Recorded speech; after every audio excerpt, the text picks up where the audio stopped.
It's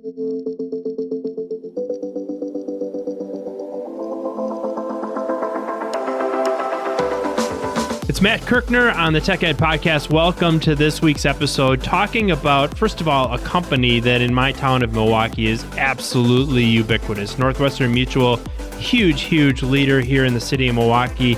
Tons of philanthropy, tons of community leadership, doing some amazing things. We're going to talk about that today. Really excited to bring that topic to our audience. Also really excited to bring this particular guest, who I'll introduce in just a moment. We're going to talk about risk, but maybe not in the way that you would think about risk. We're going to get into some really interesting angles about how we should think about risk, how risk can even be a strategic advantage for an organization. And we're going to talk about the world of audit as well, which is a world that can kind of scare people away sometimes. Nobody necessarily wants to be audited. We will demystify that a little bit with today's guest as well. Someone who I'm really excited to have on board with me.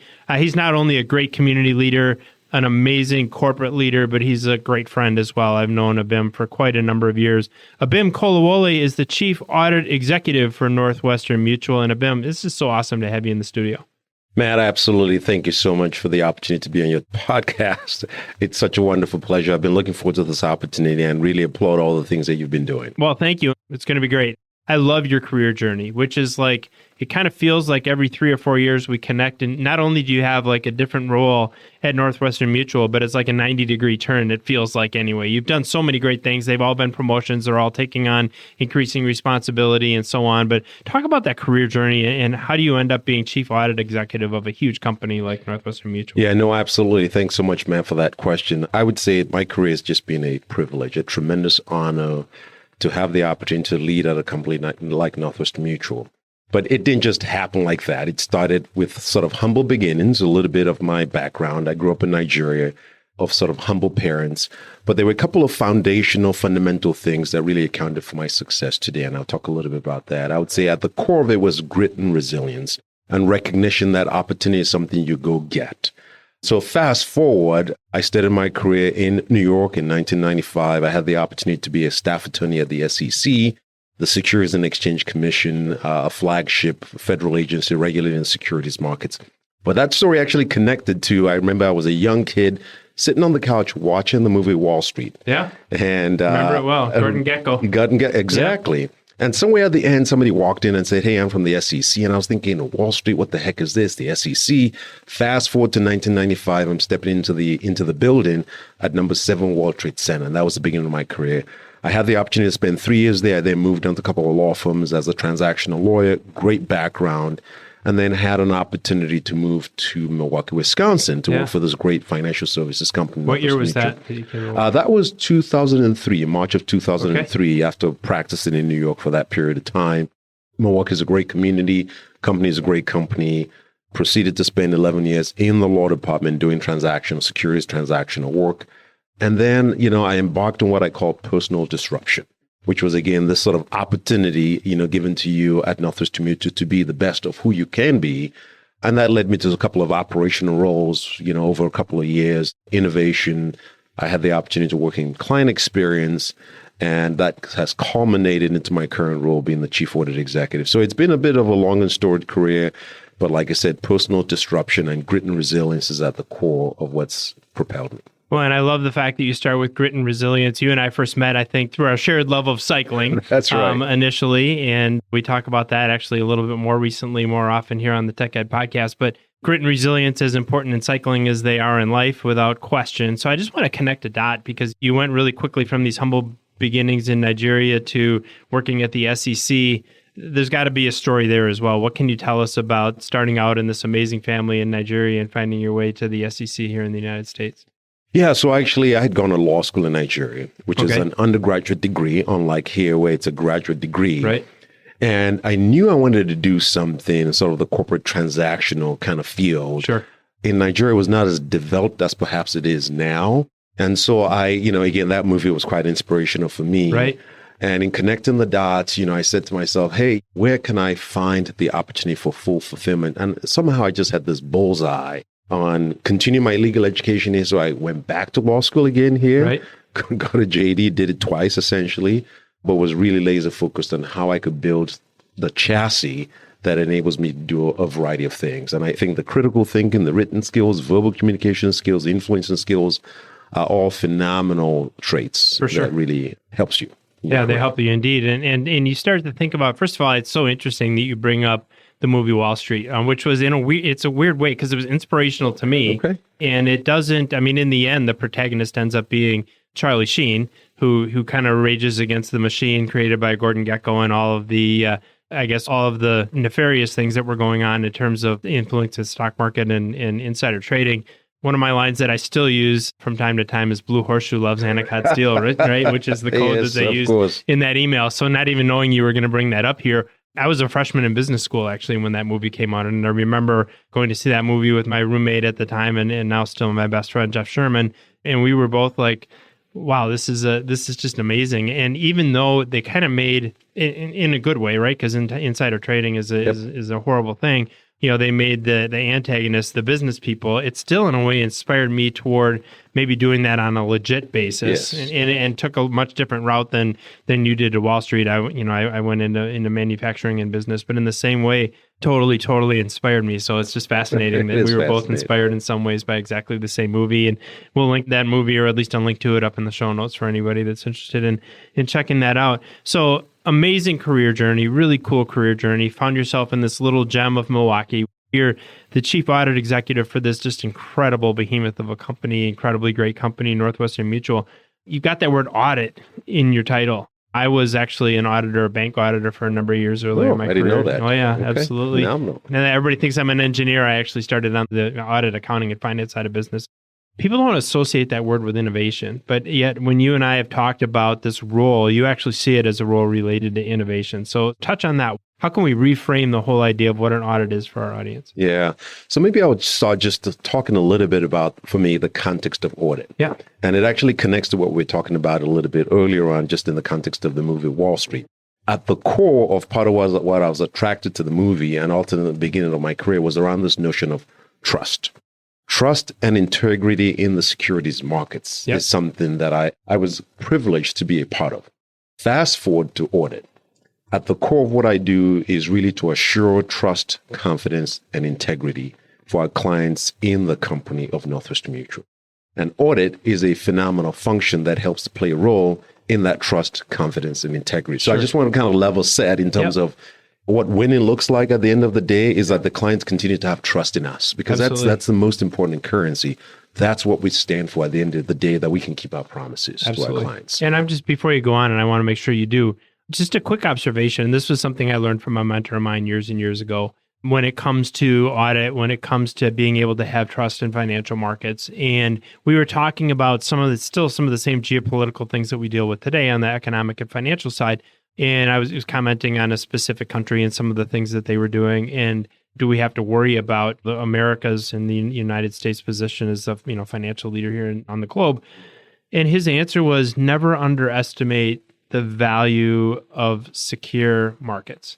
And he said, we have something here in the U.S. that most people don't recognize, which is that we have regulation, we have security, we have trust in our markets. We have people who, when they buy a security, whether that's a stock or a bond or a derivative or whatever it is, recognize that there's a system in place for making sure that that value is maintained, at least from a regulatory standpoint, making sure people are following by the rules, which is just, 20 years later, that lesson for me coming back to exactly what you just said, trust and integrity in markets, which I never really thought about that as in terms of, an audit role, but it makes complete sense to me.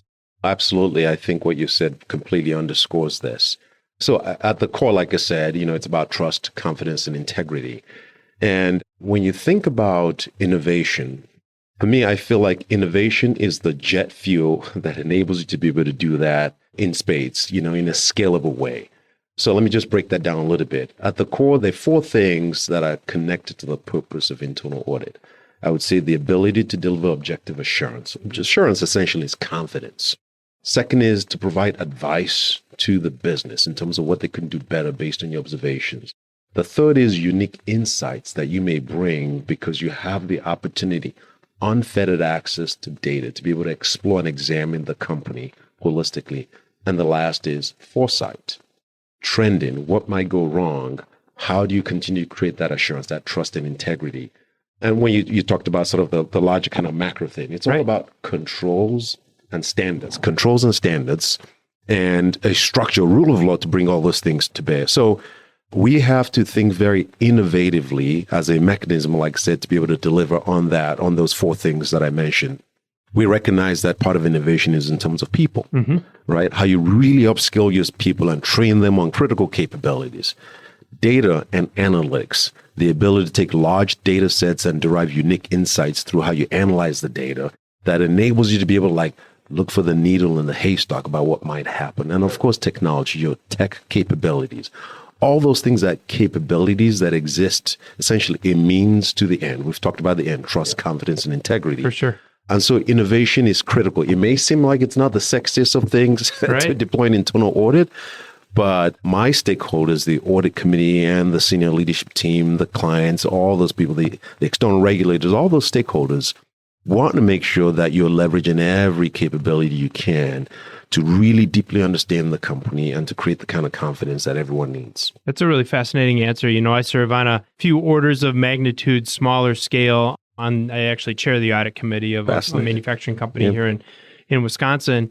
And one of the things that has been interesting for me to watch is just how the evolution of, in my day of being an auditor, we gave some advice, but it was really around assurance, right? It was about, here's my income statement, here's my balance sheet, go through the numbers, make sure that we can rely on those numbers, right? And we did all kinds of testing and sampling and it was really at the end, you were writing an opinion that said, yeah, these financial statements are produced in compliance or in association with standards of the GAAP, right? Yep. And that was 99% of the job. And yeah, there might be a few things on the end and on a management consulting side.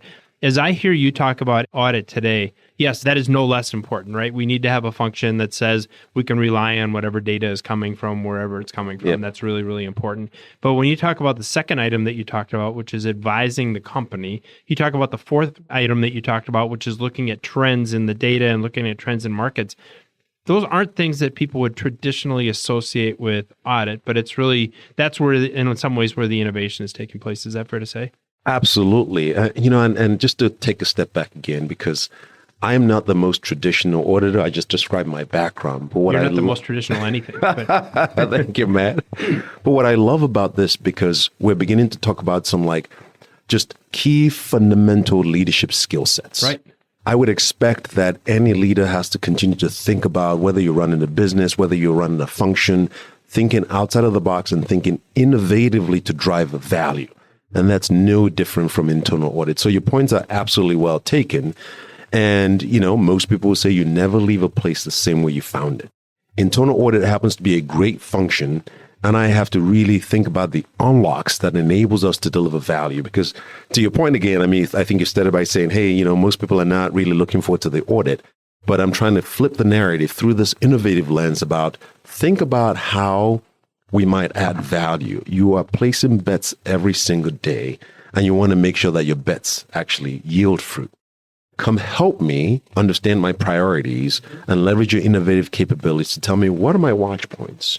How can I actually accelerate the priorities or or some of my own strategy to be able to achieve, like I said, the outcomes you're looking for. So I'm very, very passionate about innovation, very passionate about leadership. Innovation is a competency within overall leadership, but also equally passionate about the role of internal audit in the assurance. Yeah, aspect. which is, you're opening my eyes to what it can be. So here's a question that occurred to me.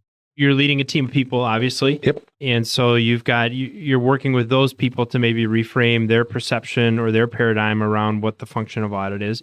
You have a huge organization like Northwestern Mutual. How many total employees, just to put in perspective? We have about 8,500 employees. Yeah, so 8,500 folks that are in that organization. Not that you're necessarily interacting with every one of them every day, but you're interacting with divisional leaders and other senior executives and so on. How much of the job of changing that paradigm is helping your team understand that they have to think differently about their role, and how much of it is working with the entire organization to say, hey, we're not just here to look at your data and tell somebody else whether or not it's accurate. We've got all this other value we can add. How do you break that down? It's a great question. And again, I would answer it by underscoring the role of a leader. There's a particular string here that's around leadership. The first thing I had to do, so what's the problem to be solved? As an example, the problem to be solved is enabling the enterprise, whatever the enterprise, to see internal audit among other risk partners as a true strategic partner and enabler. That's a problem to be solved. To solve that, you have to think innovatively. And what we had to do, what I had to do was have a vision. We have a vision called Vision 2028. Vision 2028, and you build a strategy. So we had a 3-pronged strategy that ties into, so that you're not just like developing like ad hoc initiatives. Everything is centered, grounded, and rooted in a strategy. And to your point, the first was around elevating the audit experience for all stakeholders, from my team members to the auditees, to the audit committee of the board, to the senior leadership team. How should they be thinking? How do they think differently about the brand and the perception of internal audit? And there are tons of initiatives that have to tie to that. The second key strategic outcome was around operational effectiveness and agility. And that's where data and analytics and things like the oil that makes you do your job better comes in. And the third was the fundamental rails around talent and culture, upskilling your people so that they're more, you do those 3 things very well. And what you just asked in terms of changing the brand perception begins to happen. People begin to think of you differently, see you differently. You'll be more efficient. You'll be more effective. You're helping to de-risk certain areas. People lean on you more because they begin to truly perceive the value. So I just wanted to frame that again from a leadership standpoint, there's got to be the vision, the strategy, and then you start seeing the value that you deliver. And it's like anything else, whether I'm serving a customer in a business, whether I'm a teacher serving a student, as soon as you can start to show some of those changes and show where you're adding value, all of a sudden it flips from those people are just here to audit to I need to go find that guy because he can help me improve doing what I'm doing, whatever my responsibility is in the organization. I know, all of these ideas and beliefs that you have around leadership, around culture, around strategy. To your earlier point, you would think if somebody said, hey, you got a chief audit executive from a major company coming in to do a podcast, I would just assume immediately that person studied accounting and they went to work for one of the now big 3, accounting firms, and then, whatever, that was their path, right? And in your case, you come at it, as you mentioned earlier, from the legal perspective and with a background in law. How does that influence the way that you do your job? How does it influence the way that your team maybe thinks about you in that role? And were there any hurdles to get over, kind of going from, okay, I've got this different background and now I'm taking on this responsibility? No, it's a great question. To your point, it's not intuitive to many people. For instance, like, you expect to have a CPA. But I think at the core, what one has to think about is, what are the skills for success of somebody in this role? Because at the core, you're not blocking and tackling and grinding and doing audits as the chief audit executive. Like you have somebody in the trenches. Yeah, of course. So to me, really, I would frame the greatest skill sets as strategic influence and leadership. I am in the persuasion business, in the due diligence business, in the sense-making kind of business. And those skill sets heavily derive from my prior roles, particularly in legal and even in operational. I understand operations, I understand controls, a first-line accountability. You're able to really sense-make, you're empathetic to the business, right? You're able to sit down with the business leader and understand. But on the other hand, you recognize that the way you frame things, why this is an issue or what the risk severity is, has to make sense and resonate right away. And so the culmination of the legal skill sets and what I've done before, I'm not going to say made it easy, but so much more transferable when you think about that kind of delivery mechanism. So people often, so are you an accountant? Are you a CPA? And, it's like, and so I've been trying to bring my team along also by saying, and actually one of the key things we're working on is, I believe the auditor of the future has a superpower. And the superpower is the ability to really communicate and influence and break down complex information into simple, digestible things that move somebody to action. Love it. So the first thing I think is that we should do a quiz. We should have done a quiz with the audience and said, we have 2 people in a room. One of them is a chief audit executive of, one of the largest companies in Wisconsin, this huge household name. The other one is a education technology executive, runs several ed tech companies, and is a podcast host. Which of the 2 of those is a CPA? And most of them probably wouldn't have guessed that it was me, but actually I would have been the correct answer. You would have been the correct answer, for sure. But as you're talking about that, there are a couple more things, Abim, that occur to me. I spent time working in county government for a number of years. Then I was in public accounting. Then I ran an RFID company for why I stepped in as controller and ended up running that business. And then I ran a manufacturing company spinoff of Rockwell Automation. Then I spent time running another private equity-backed manufacturing business. Now I'm in ed tech, and everybody's like, how in the world do you jump from one to one to one to one? And my answer has always been they're all the same. I mean, the technology and the products and the customers are different, but what makes the businesses successful, which is culture, talent, treating people well, building a reputation, finding ways to innovate, finding the blue sky in the space that you're in. In other words, do something that nobody else is doing so you create your own market. I know you know that, but making sure the audience does Right. as well.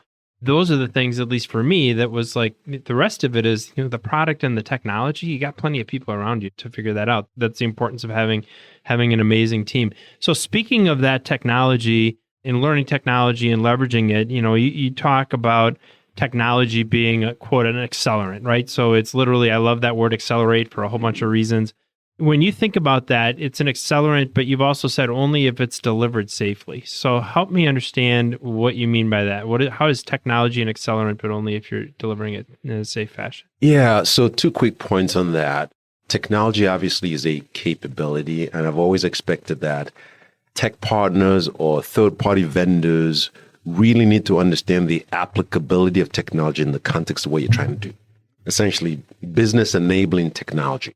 And once you dial it in right, like, hey, if we leverage this tech capability, these are the outcomes that you're more likely to achieve on this timeline. So it becomes an accelerant. But sometimes people do that without really making sure that this is, when I say safe, like fit for purpose, and you don't have to take steps back because you didn't kick the tires around a couple of things.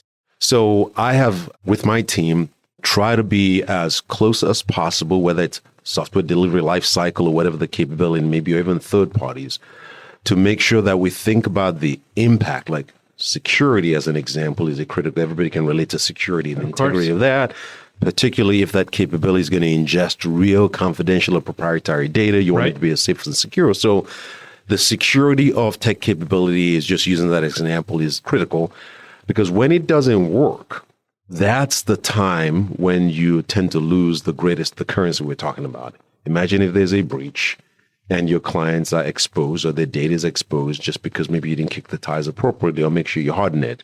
It could really detract from tech accelerating your business. For sure. Well, and detract from reputation, Yes. and especially in an organization like yours where it was the trust, integrity, and you had another word that started with a C, confidence, in the middle of that.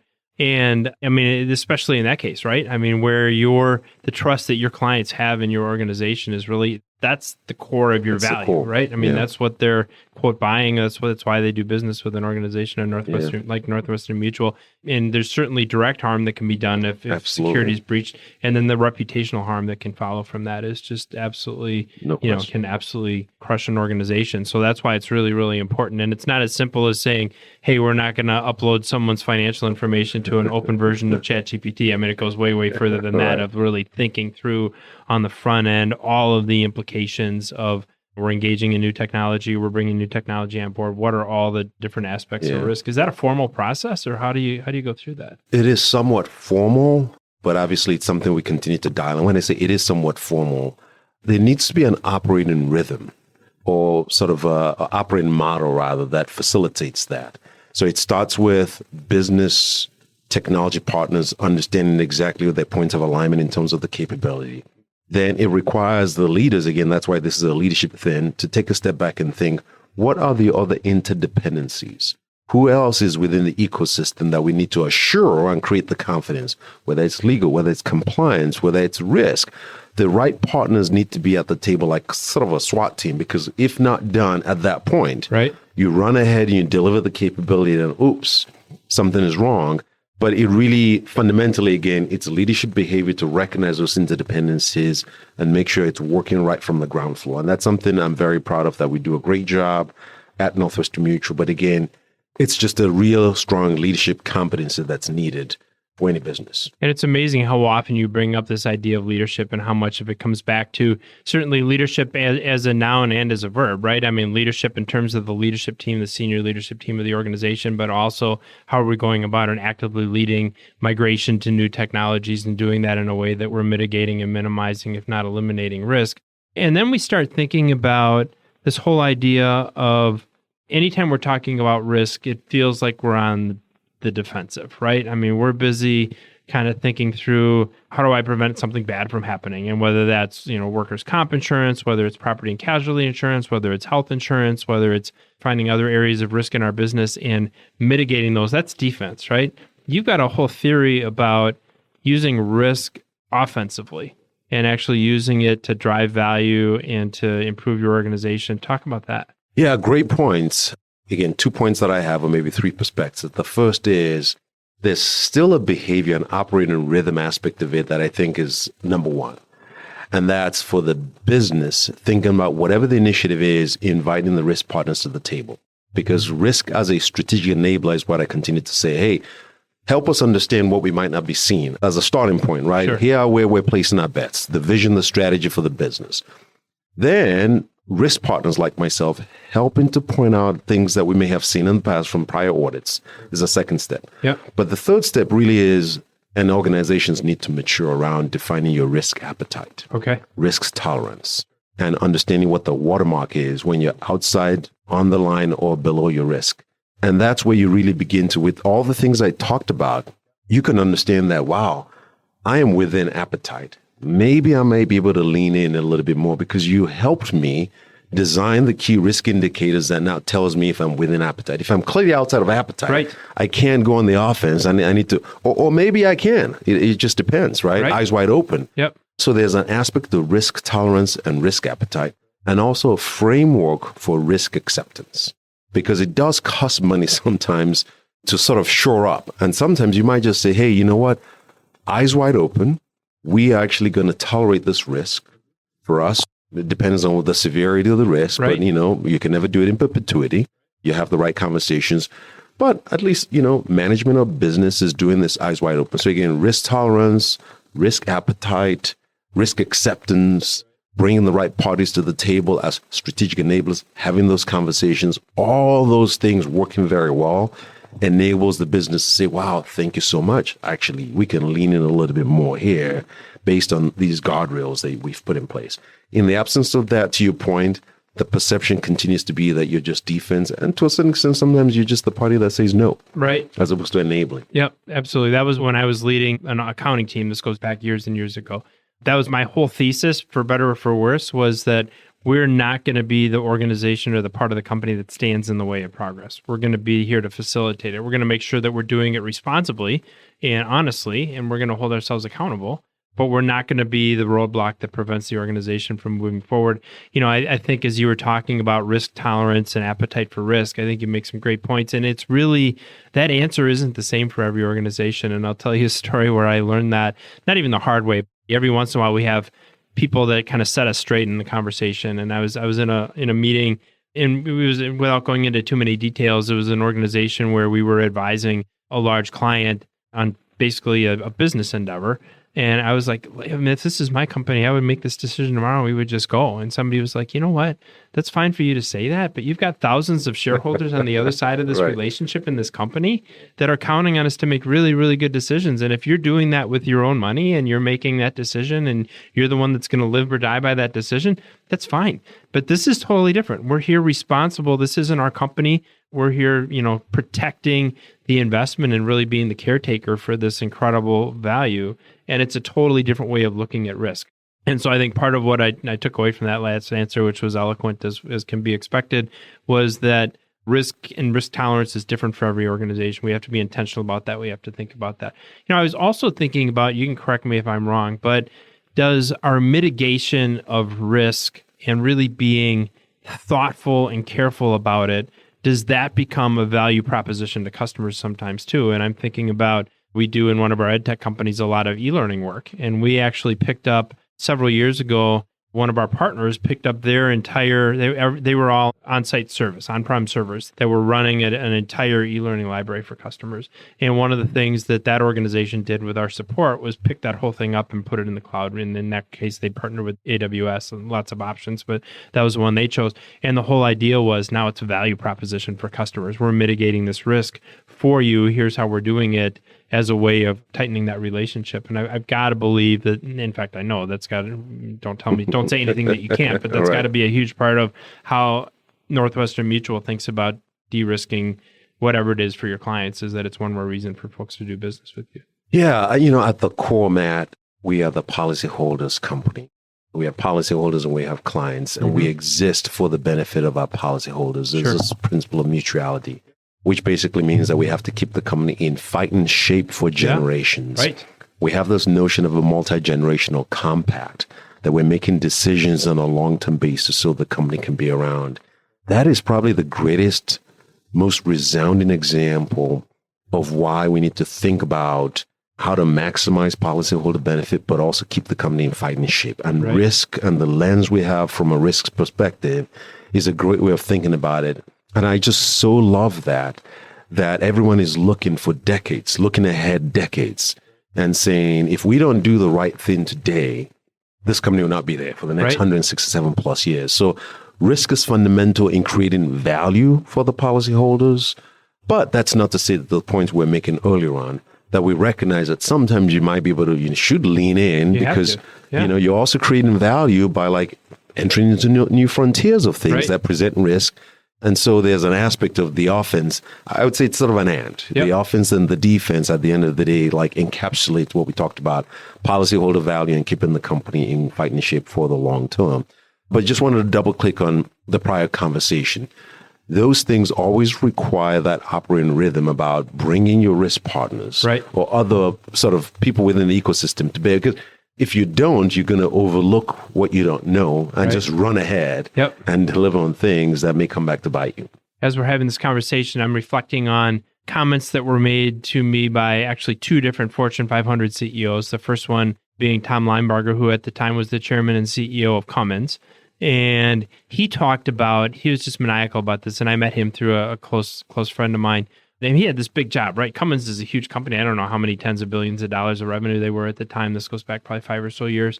And he said, I'm not the chairman and CEO of Cummins. He said, I am a steward of this incredible asset for the benefit of our shareholders. Yeah. That was the way he looked at it. He's like, this company's been around before me. It's going to be around after me. I'm a steward of this, and that's my job. And I've got an obligation, to your point, make sure that, whether it's 167 years or whatever that period of time is. Is that how long Northwestern Mutual's been around? By the way? About 167. I mean, that's crazy. I mean, awesome. Obviously, you're doing things right. And so you're this incredible steward.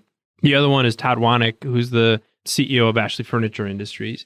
And Todd talks about having to, what he says is, rebirth your company every 7 years. He's like, we live in a changing world, and what worked 10 years ago isn't going to work 10 years from now. We have to revision the future of our organization every 7 years, and that requires leaning in and being willing to take a certain amount of risk. So I think, just kind of putting those two together, I'm assuming you kind of see it somewhat the same way. No question. It's so far so good. It's proven to be a great approach to complement the business model and ensure success of the multi-year strategy. And all that just sort of, goes back to the first point we made about sort of value in terms of value delivery and preserving this multi-generational compact we talked about. Absolutely. So it's value and relevance both, right? And so, one of the things you're serving, policyholders, I'm assuming, I'm more familiar, frankly, with kind of the typical corporate model where we have a fiduciary responsibility to shareholders. Your fiduciary responsibility, and in other words, your obligation to act solely in their interest, or at least, largely in their interest, never against their interest, to your policyholders. And you also have clients. It's important to remain relevant to both of those groups of people, right? Yeah. And so talk about how you're leveraging technology to make sure that you're continually relevant to both stakeholders, your policyholders to whom you have this fiduciary responsibility, and your clients whom you're serving. Yeah. No, it's a very good question for a company, like I said, that's been around for 167 plus years. You have to be able to remain relevant to grow. And growth is very important. And there are a couple of dimensions where technology plays a role. A key aspect of that business model is having trusted advisors, financial advisors who are on the front lines of engaging their clients. And there are specific tools that they may use in understanding you, your hopes, wants, dreams, and aspirations, and being able to sort of model what your financial future may look like. That's the first sort of frontier of relevance, and there's specific technology capabilities that we leverage. The other technology capabilities that makes the life of an advisor easier, so to speak, so they can do their jobs and essentially scale it. So you need the right tech capabilities to attract the right people into the system. Yep. To make them, when I say them, the financial advisors, as efficient and as effective as possible. That is really being able to know your clients. Third is the technology capabilities to tailor a personalized plan that's really dialed in to fulfill your hopes and aspirations. Right. And then third, or a critical part, is how we then service those clients over a lifetime. The technology capabilities that we need to have within the home office, whether it's in the servicing or underwriting or claims processing or name any other operational area. All those things combined continues to create relevance for our clients. They see us as relevant because we're in the business of showing them how we're fulfilling their hopes, dreams, and aspirations, and hopefully making it easy for advisors to be able to do their jobs a lot easier and have the insight. So the landscape of tech capabilities is never over. Right. For sure not, right? It continues, but relevance is something that is of paramount importance. In fact, our new CEO, Tim Garand. I was just with him a couple weeks ago, actually. Is that right? Yeah, okay, so absolutely. he may have shared with you some of these focus areas. We just chatted briefly. We were actually at a charity event for a local school here in Milwaukee, and had a chance. Mark Money, who's the now almost to be former chancellor of UWM, University of Wisconsin-Milwaukee, introduced him and I. So super person. Yeah, very, very, just a great visionary. We're really enjoying having him leading the company. And he spoke to 4 key focus areas. Okay. And one of them was around growing our relevance. Yep. We have to continue to think about relevance. And like I said, again, there's people, there's processes, but technology plays a huge role in how we can be relevant to our clients. For sure. You know, it occurs to me, I was reading this study not too long ago. I think it was Deloitte, but don't quote me on that. Talked about Gen Z and what's important to Gen Z in a career. And it said 80% of Gen Z want to work in tech, which I thought was really interesting. I spend a lot of my time in manufacturing, right? 80%. I spend a lot of my time in manufacturing. We don't think about, like, if somebody's going to think about, all right, what's a tech career? That's going to work for SpaceX, or that's going to Tesla, or that's going to Facebook, or Meta, whatever we call it now. That's what they think of when it comes to tech. They don't think of manufacturing. They probably don't think of finance and insurance either, right? And investment management. But in truth, those are tech careers. And as you were talking about attracting advisors and attracting talent and being relevant, so much of that is telling the story about how tech is transforming the world that you're in. Correct. And I mean, am I right that the careers at Northwestern Mutual in a lot of ways are tech careers, or there's plenty of them available? Yeah, I mean, there are lots of opportunities, lots of positions, jobs in Northwestern Mutual that obviously are tech related, no question. But I much prefer that our tech partners, employees really are attuned to the business. Okay. What needs to be delivered, because tech in itself as a standalone capability, to me is, I mean, it does the job, but how do you know if you're delivering on the outcomes? Right. So there's certainly lots and lots of opportunities at Northwestern Mutual to be able to do that. But at the end of the day, for me, the most important thing is, are people in better financial shape? Do they go to sleep at night? Do they have peace of mind? That's the outcome for people. Peace of mind. Can they live their best lives now? And then let's think about how tech can enable that. So I feel like it needs to be a connected thing to maximize your success, as opposed to just thinking in terms of tech in search of the business outcome. Right. Yeah, exactly. A solution in search of a problem. Right. Exactly. And we talk about, again, going back to my experience in manufacturing, a lot of folks for a long time have been doing continuous improvement or Kaizen events. Yes. And we always talk about, to what end, right? It's great to do continuous improvement. What's the goal of that? Doing Kaizen for the sake of doing Kaizen is a fool's errand. It's, let's pick a problem, let's find a problem, let's bring that to bear to solve the problem. We're doing the same thing with Industry 4.0 technology in manufacturing, which is, you can have smart sensors and devices on the edge. You can be feeding all this data up to the cloud. You can use AI to find patterns in what problem are you trying to solve? Correct. And, the same thing is true for technology, which is, in the end, you have a value proposition for your clients and your policyholders that is, it's not how much tech can we load into this business and brag about. It's how are we leveraging that to the end of improving people's lives and creating peace of mind. So I really like the way you characterize there was some sort of, people have different perspectives. Sure. But debates or discussions about whether Northwestern Mutual is a tech company or a tech-driven company or tech-enabled company, whatever the case may be. The truth is somewhere in there. I'd like to believe it's a tech-enabled company because we talked about tech and the need to build those capabilities to really accelerate, optimize the business outcomes that you want. So tech is fundamental to how we create relevance. Yep, for sure. And I love the way you answered that question. And I think that's a really great way to think about the other thing I want us to think about here for a moment, Abim, is the education sector. Yep. And I know just from being in and around the orbit of Northwestern Mutual, how involved you are in education, certainly great things going on in partnership with organizations like my alma mater, Marquette University, University of Wisconsin-Milwaukee. I know you have a ton of endeavors around K-12 education. I'd be interested in this, and as much as we have a lot of educators that listen to this podcast, what do you think they can learn from Northwestern Mutual when it comes to anything related to risk or technology and morphing that client experience? Yeah. What could they learn from the work that you're doing? Yes, I just very much appreciate the role that Northwestern Mutual plays in terms of its footprint within the Milwaukee and Wisconsin area. I mean, these things are very, very important. Taking a step back, I think we need to rethink, or maybe folks are thinking about that just in terms of what I would call transforming the student experience. And it all starts with design thinking. What does that student experience look like 3, 4, 5 years from now? Because in the absence of design thinking, which is more contextual, like what is the role of a student? How are they going to learn? And how does tech enable that? I think it fundamentally starts from there, building that vision. And then what must happen? I analogize that to kind of what we did with the advisor experience or our client experience. We need to get into the heads of the clients and understand what transforming that experience looks like.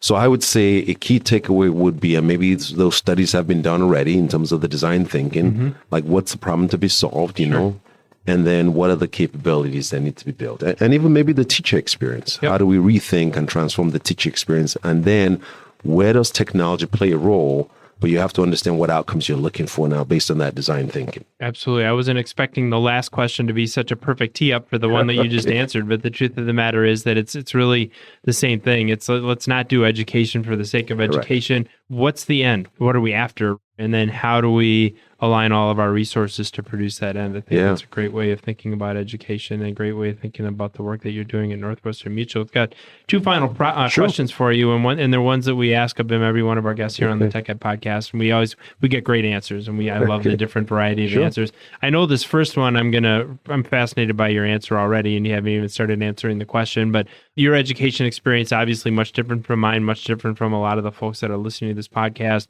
Growing up in Nigeria, going to law school there as an undergrad degree, and then coming here to the U.S. and continuing that education.